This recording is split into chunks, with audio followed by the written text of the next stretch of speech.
Hello, my friends. Welcome back to Homemaking Without Fear. My name is Kassy.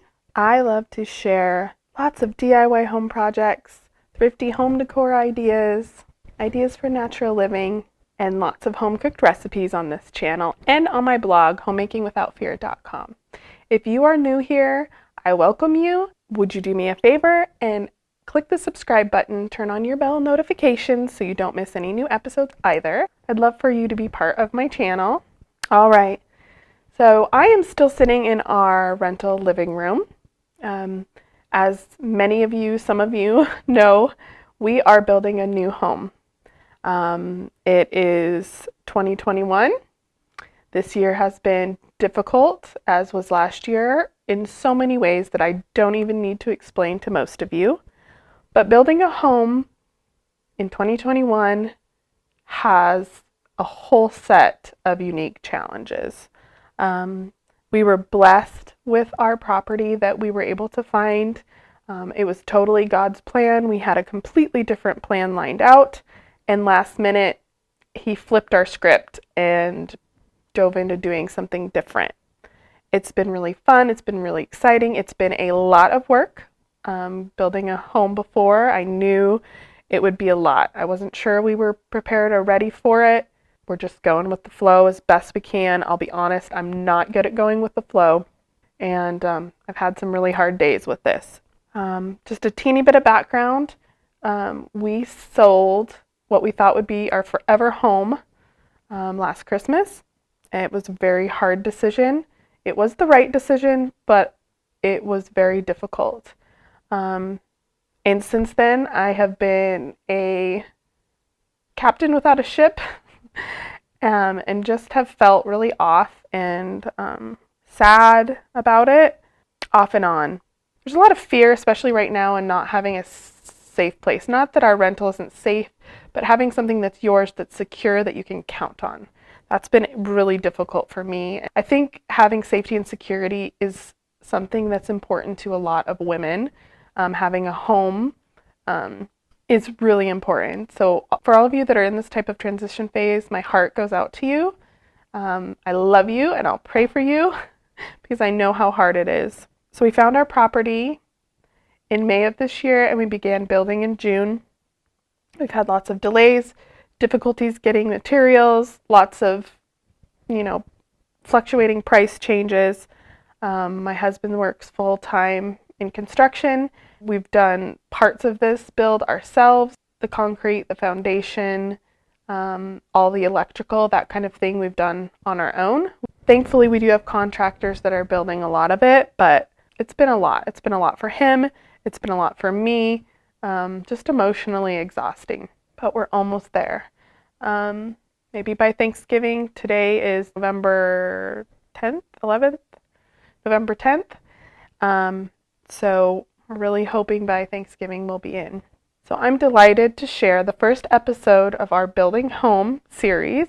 I think I'm going to turn this into a series if people enjoy it. I really want to keep parts of this just for us, just for our family, but there are clips and things of the building progress I would love to share. I know people find those kinds of things interesting. I know a lot of our family watches. I want to make it clear that we are so blessed by this home.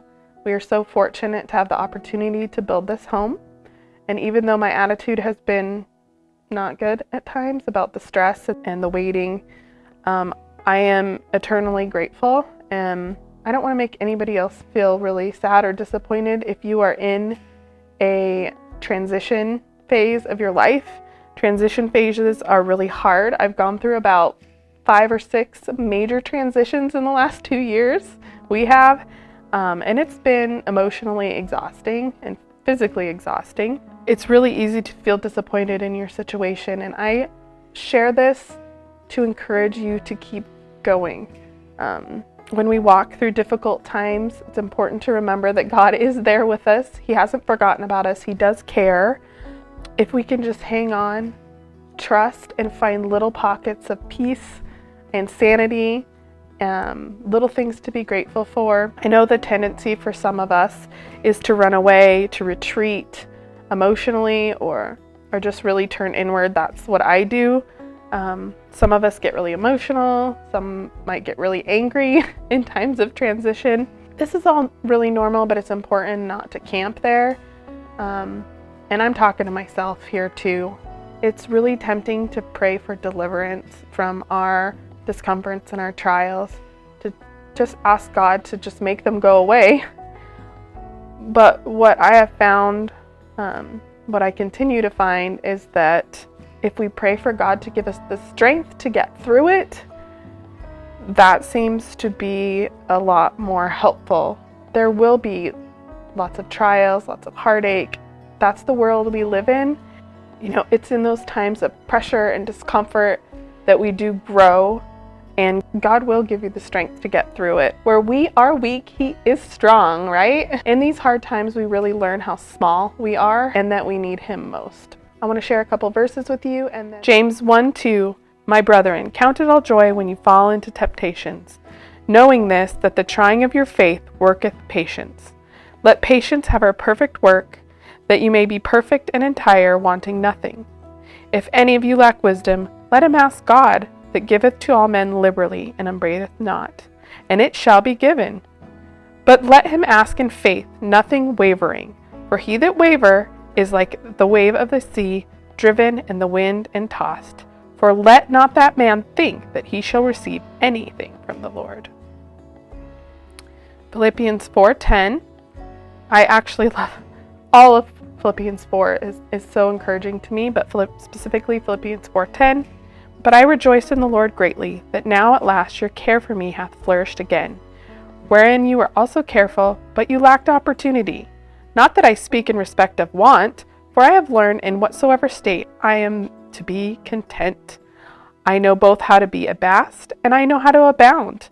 Everywhere and in all things I am instructed to be both full and to be hungry, both to abound and to suffer need. I can do all things through Christ who strengthens me." I pray for each and every one of you who are going through difficult transitions. Feel free to leave a comment and tell me how I can pray for you. I'd love to do that. Without further ado, welcome to Episode 1, Building Home. According to J.R. Miller, a true home is one of the most sacred of places. It is a sanctuary into which men flee from the world's perils and alarms. It is a resting place to which, at close of the day, the weary retire to gather new strength for the battle and toils of tomorrow. It is the place where love learns its lessons, where life is schooled into discipline and strength, where character is molded. Won't you join us in building home?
Video what I'm doing, just don't video me.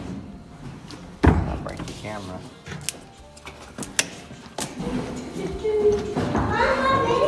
Because one day you'll want to remember that you did all this. Maybe. I don't think I'll forget. Unless I get old-timers.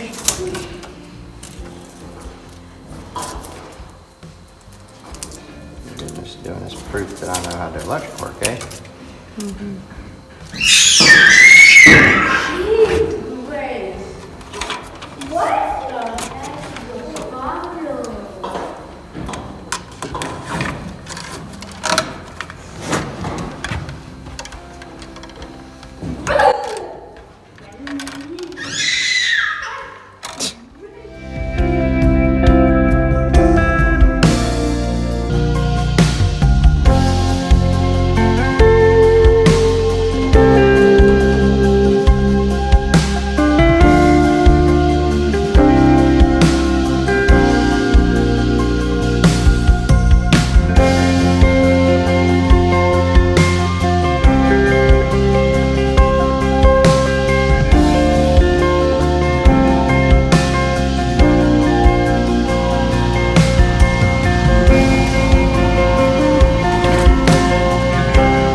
Thank you for watching. I really appreciate you being here. I look forward to putting episode 2 together, and I'm so excited to be in our home for the holidays and can't wait to share that with you. I would love for you to click the subscribe button, turn on your bell notifications so you don't miss episode 2 of Building Home. Bye.